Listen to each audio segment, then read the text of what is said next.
Bismillahirrahmanirrahim. Assalamualaikum warahmatullahi wabarakatuh. Bismillah, innal hamdalillah nahmaduhu wa nasta'inuhu wa nastaghfiruh wa na'udzu billahi min shururi anfusina wa sayyiati a'malina. May yahdihillahu fala mudilla lahu wa may yudlil fala hadiya lahu. Asyhadu an la ilaha illallah wa asyhadu anna Muhammadan 'abduhu wa rasuluh. Allahumma shalli wa sallim ala sayyidina Muhammad wa ala alihi wa sahbihi ajma'in. Rabbi ishrah li sadri wa yassir li amri wa hlul 'uqdatam min lisani yafqahu qawli.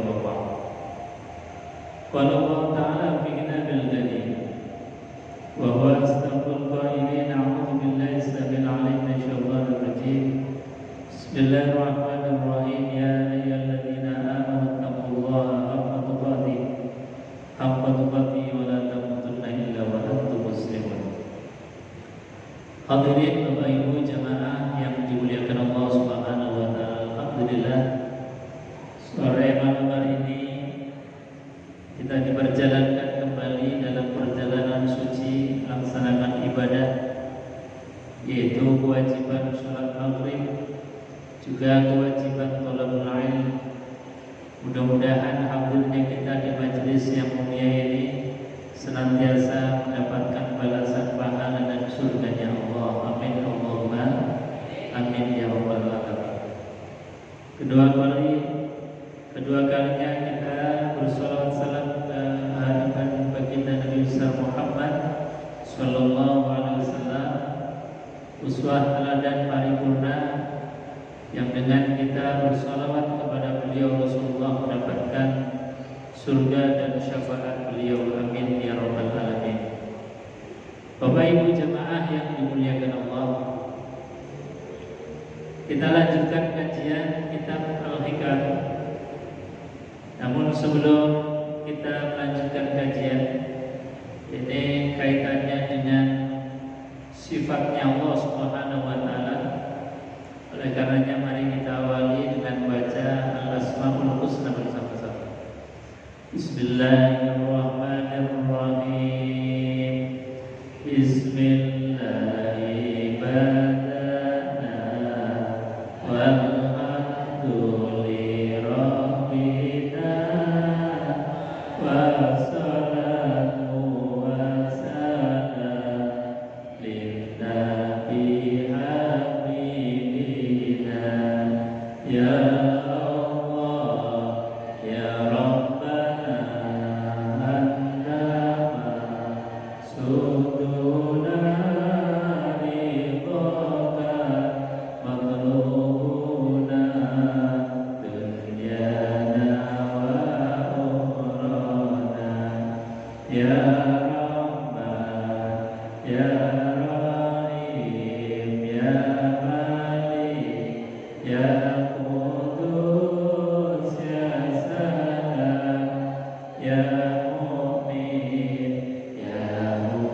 bi anwari asari, dengan cahaya dari makhluknya yang namanya matahari.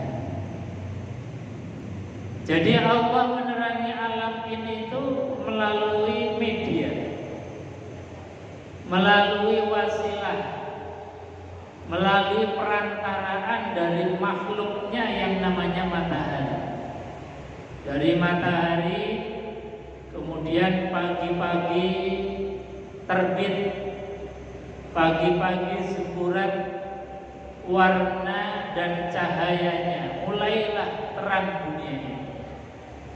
Sampai kemudian di petang hari matahari mulai tenggelam, matahari mulai tertutup, matahari mulai merebahkan diri, hilang cahayanya, sehingga apa?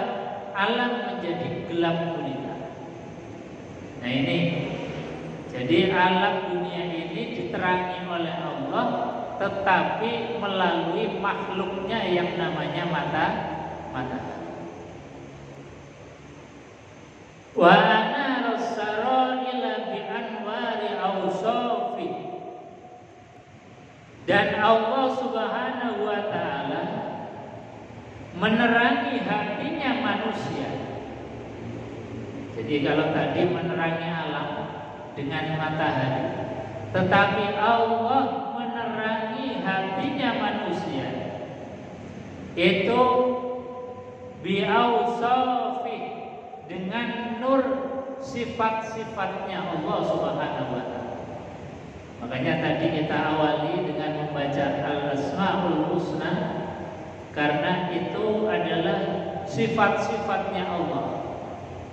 Sifatnya Allah yang akan menerangi hati kita. Karenanya jangan pernah kemudian kita berjarak dengan sifatnya Allah. Kalau kita ini berjarak, kalau kita ini jauh dari sifat-sifatnya Allah, maka hati pasti akan menjadi gelap.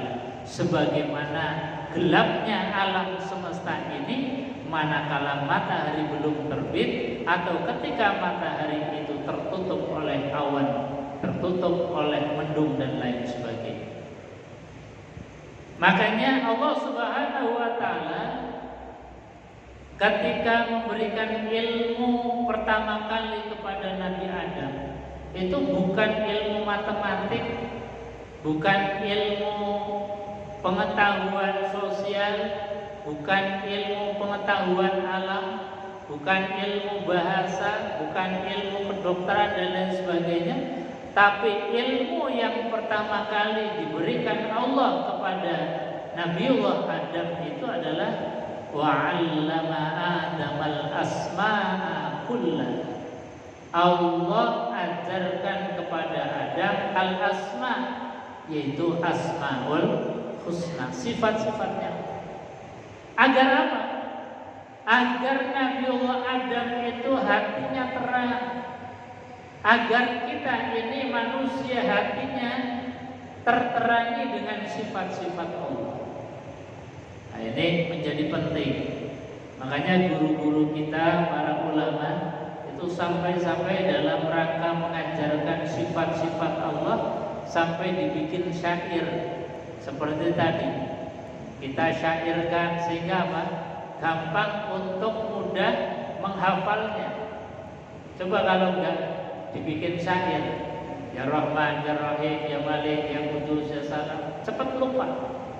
Tapi kalau dibuat syair, syairan seperti tadi, ya Rahman, ya Rahim, ya Malik, ya Qudus, ya Salam, ya Mu'min, ya Muhaimin, ya Aziz. Enak gitu.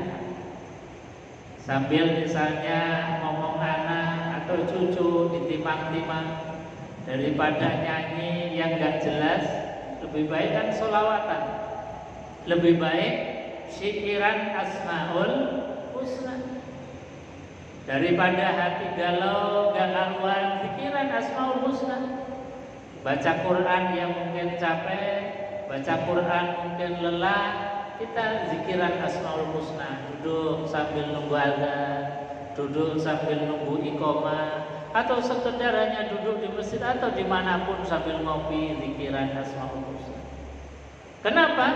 Karena dengan kita membaca Al-Asmaul Husna itu diharapkan kita bisa memaknai apa yang dikaretkan dari Al-Asmaul Husna, sehingga hati kita ini tercerahkan, hati kita ini mendapatkan sinar dari Allah Subhanahu wa Ta'ala.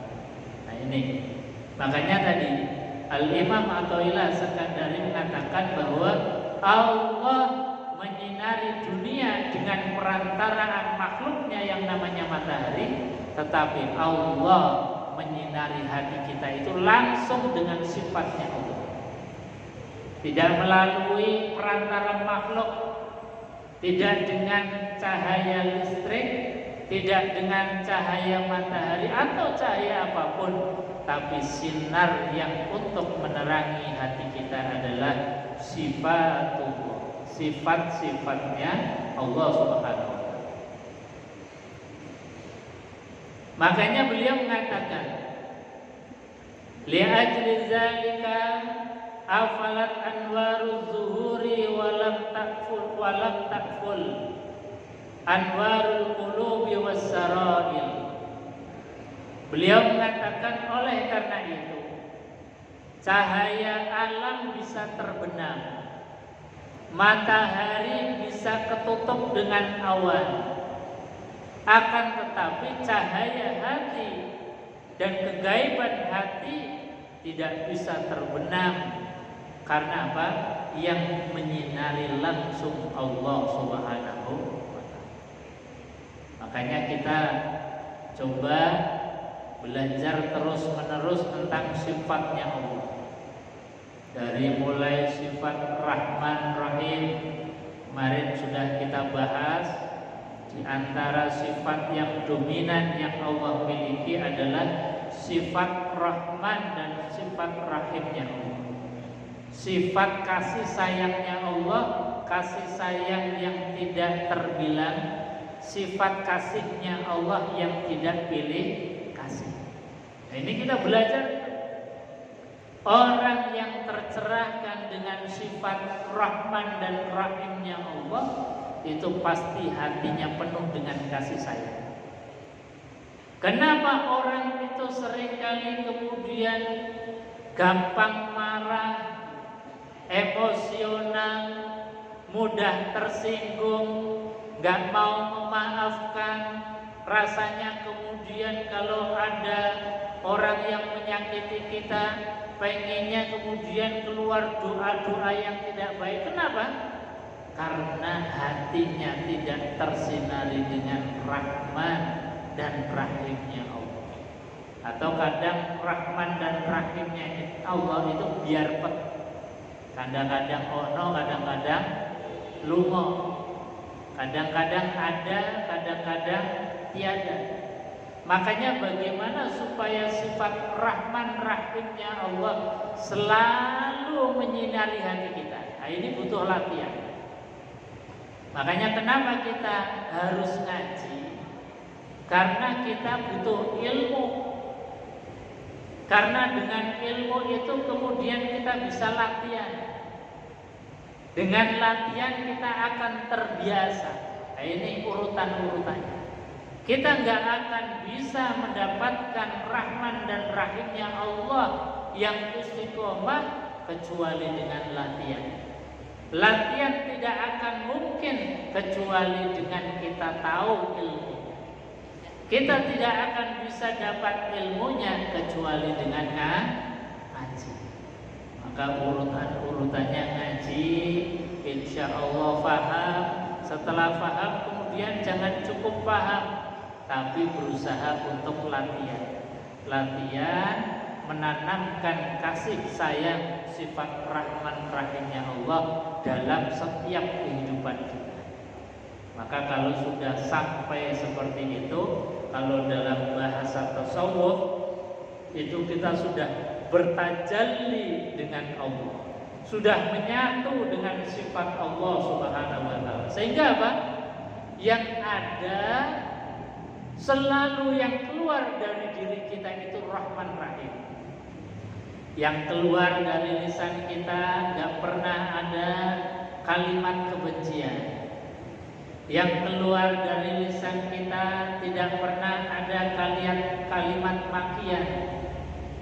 Bahkan tidak pernah ada bahasanya doa sumpah serapah. Gak akan pernah ada.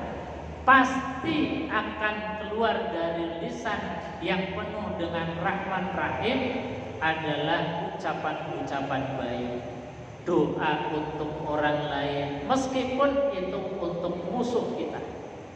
Seperti Kanjeng Nabi Muhammad SAW itu menunjukkan bahwa beliau punya sifat kasih sayang yang luar biasa. Dizolimi saja gak balas menzolimi, disakiti gak balas menyakiti. Tetapi yang keluar dari lisan suci Rasulullah adalah doa.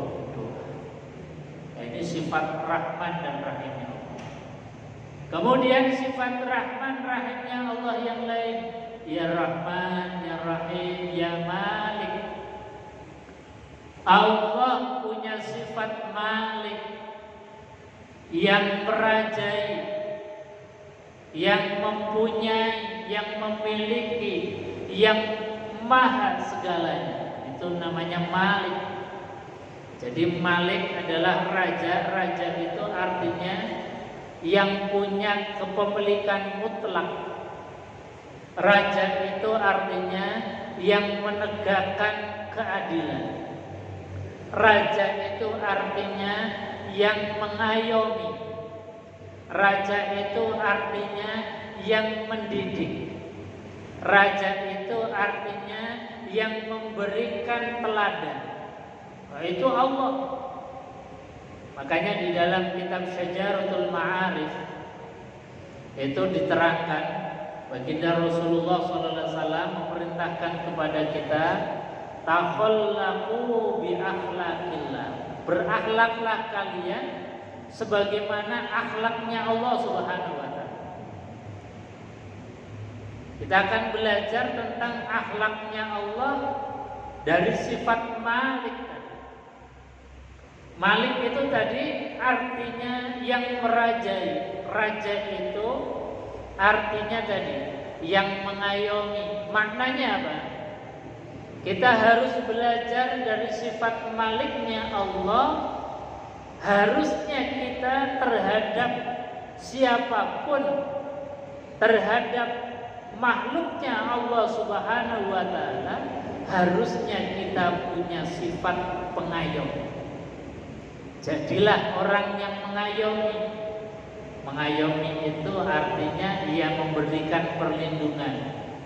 Ketika ada orang yang mungkin di bawah kita secara ekonomi, di bawah kita secara materi, di bawah kita secara kesehatan, itu kita hawanya, pengennya itu melindungi.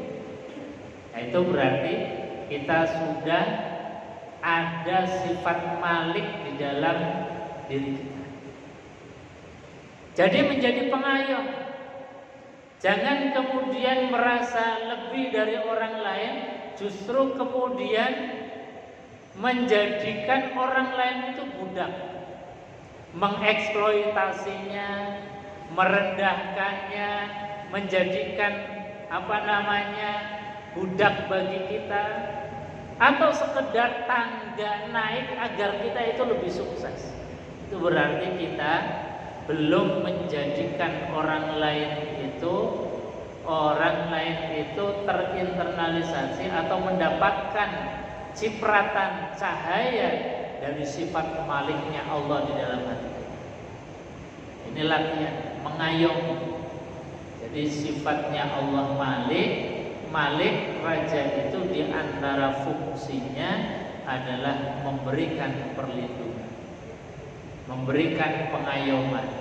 Suami memberikan perlindungan kepada istri, mengayomi istri, anak, keluarga, semuanya. Sehingga apa? Di dalam keluarga kemudian rasanya tenang. Atau dalam bahasa doa yang sering kita panjatkan adalah keluarga yang sakinah, keluarga yang tenang. Karena apa? Karena ada yang ngayomi. Karena suami melindungi, maka istri, keluarga itu menjadi tenang. Mengayomi secara ekonomi, sejak dari pagi suami sudah keluar dari rumah, peras keringat, banting tulang untuk mencari nafkah. Itu diantara pengayoman. Jadi memberikan pengayoman sehingga apa? Di dalam rumah tangga itu menjadi rasanya nyaman, betah di rumah. Melindungi masyarakat. Ketika ada orang yang butuh dengan ilmu kita berikan ilmu. Butuh tenaga kita berikan tenaga kita. Nah, ini namanya kita sudah punya sifat daripada sifat al-mulk, sifatnya raja, yaitu mengayomi. Bahkan baginda Rasulullah Shallallahu Alaihi Wasallam itu seringkali mendidik kita dan memberikan motivasi kepada kita agar kita ini selalu menjadi pelindung, menjadi pengayom. Nah, ini sifat daripada al-malik. Kemudian sifatnya malik yang lain, di antara tugasnya raja, sifatnya raja itu adalah penegak daripada keadilan. Negakkan keadilan itu maknanya yang salah ya divonis salah. Katakan salah kepada yang memang menyalahi aturan. Itu tugasnya raja. Jadi jangan yang salah dibikin benar, yang benar dibikin salah. Jangan karena yang salah hanya karena bisa membayar kemudian dibebaskan dari jerat kesalahan.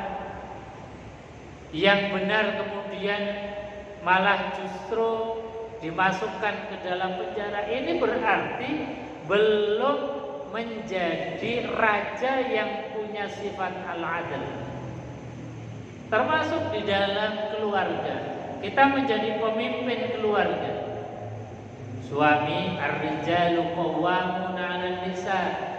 Suami adalah pemimpin atas perempuan, pemimpin di dalam keluarga, maka harus bisa menegakkan keadilan. Yang salah ya dididik untuk mengakui kesalahan. Jangan justru dididik untuk cari alibi pembenaran.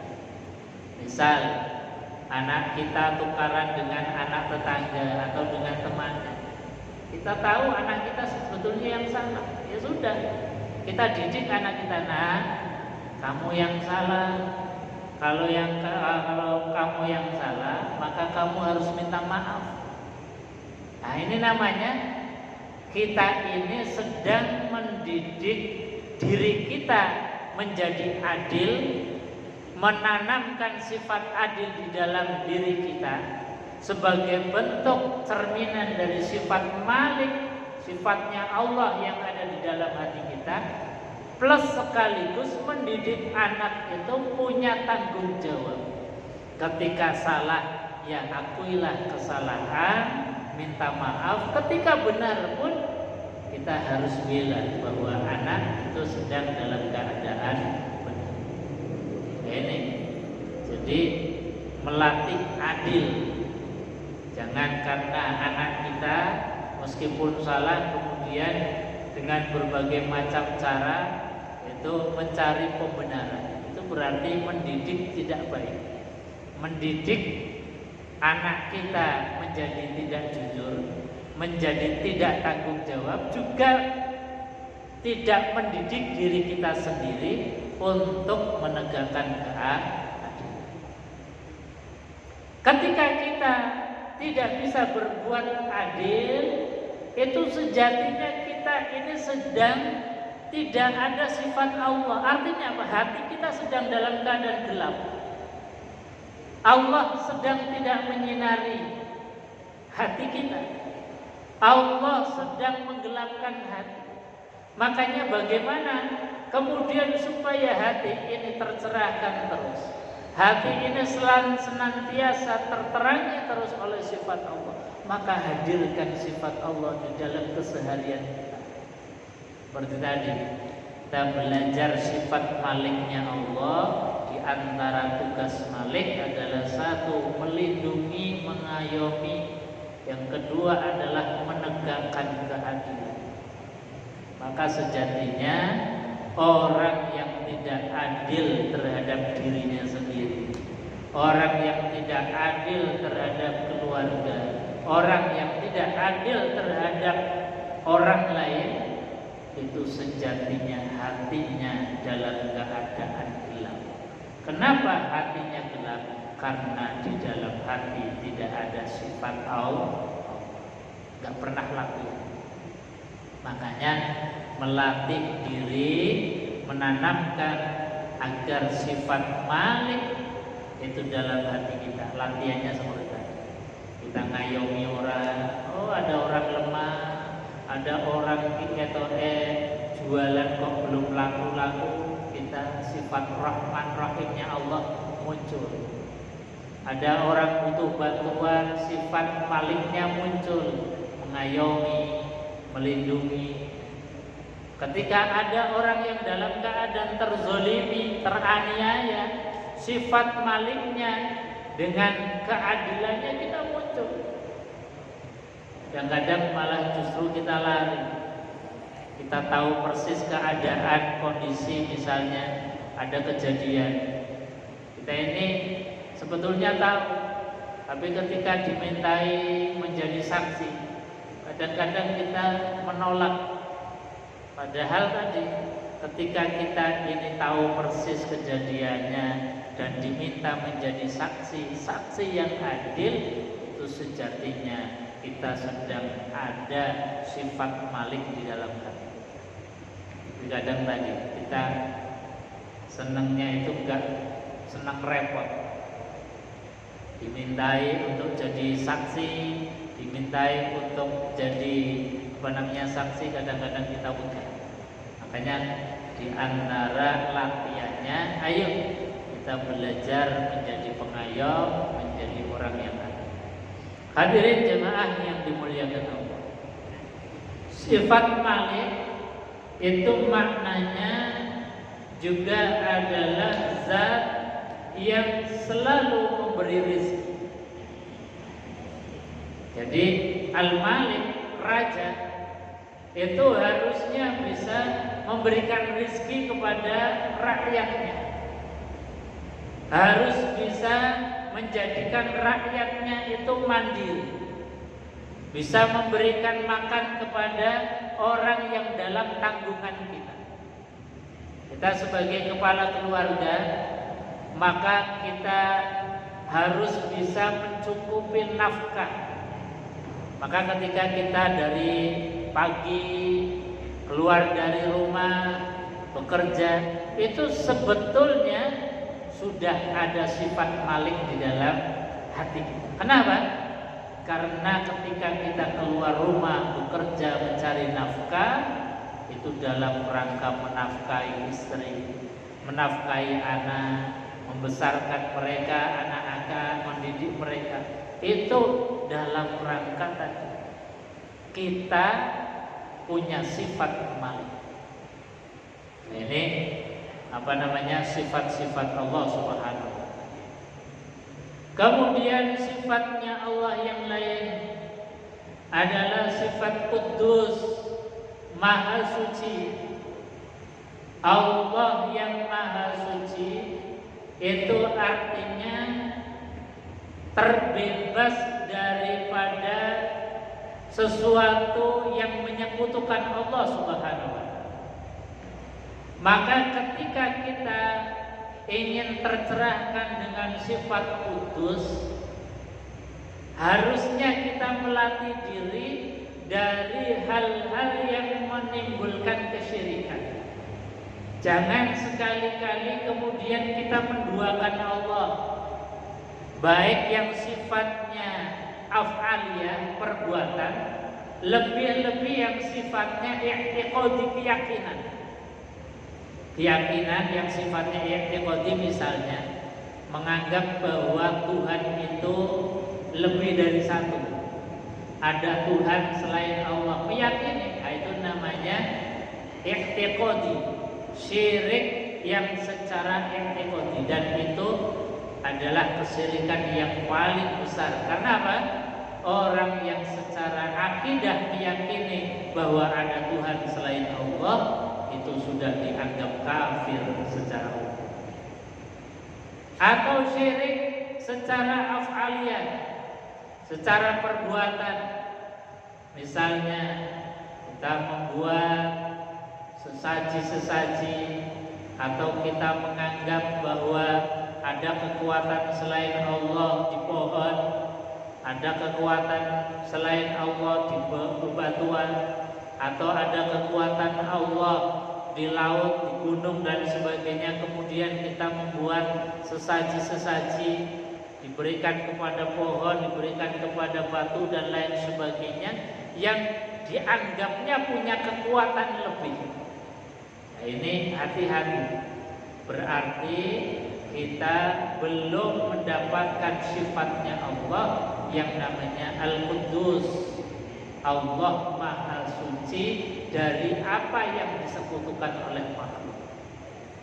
Makanya kita ini diajarkan oleh Allah dalam satu surat yang luar biasa, yang tiap saat kita baca, surat yang pendek namanya surat Al-Ikhlas, mengajarkan kita agar kita di dalam bertauhid itu betul-betul tidak menduakan Allah, tidak menyekutukan Allah. Allah sampaikan, qul huwallahu ahad, Allahus samad, lam yalid wa lam yulad wa lam yakul lahu kufuwan.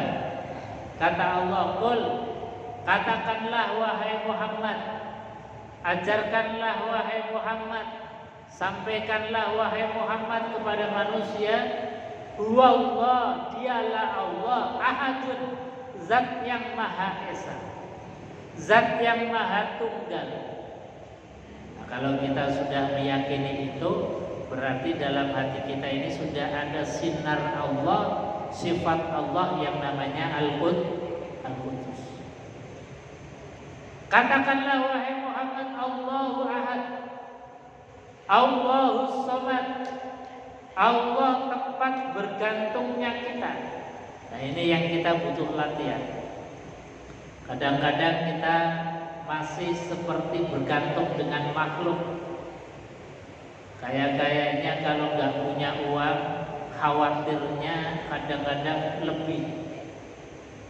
Kita khawatir, ya wajar-wajar saja. Gak punya uang khawatir, itu lumrah. Gak punya beras untuk dimakan hari ini, khawatir, wajar. Tapi khawatir yang berlebihan,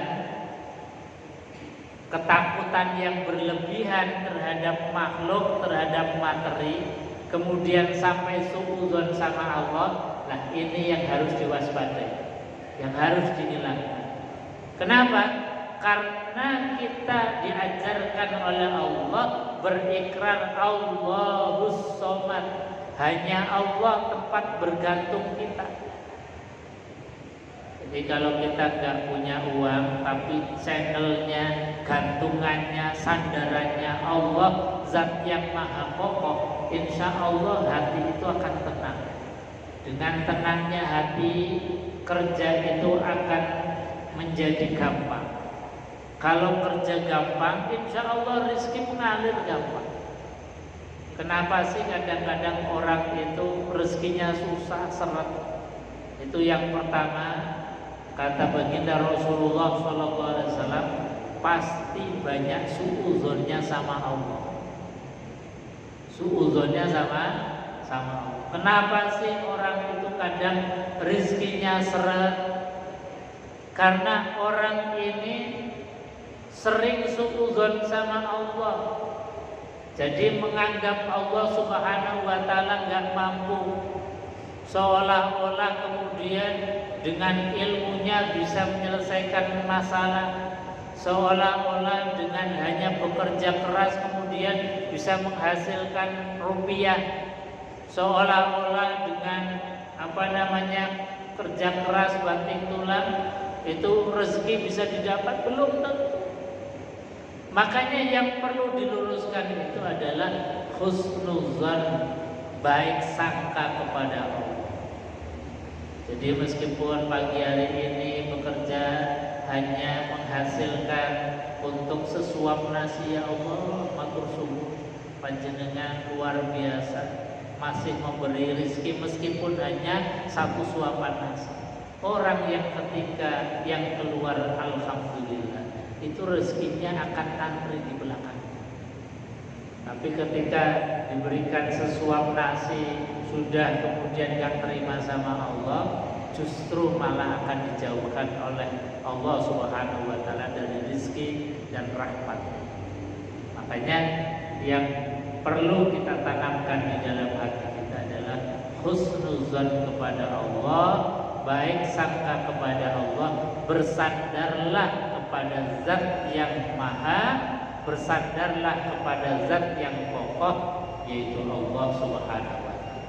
Maka kalau hati kita ini sudah diisi dengan sifat-sifat Allah, jadi kita sudah belajar sifat Rahmannya Allah, sifat Maliknya Allah, sifat Kudusnya Allah. Kalau kita tanamkan terus dalam hati kita, insya Allah hati itu akan bersinar dengan terang.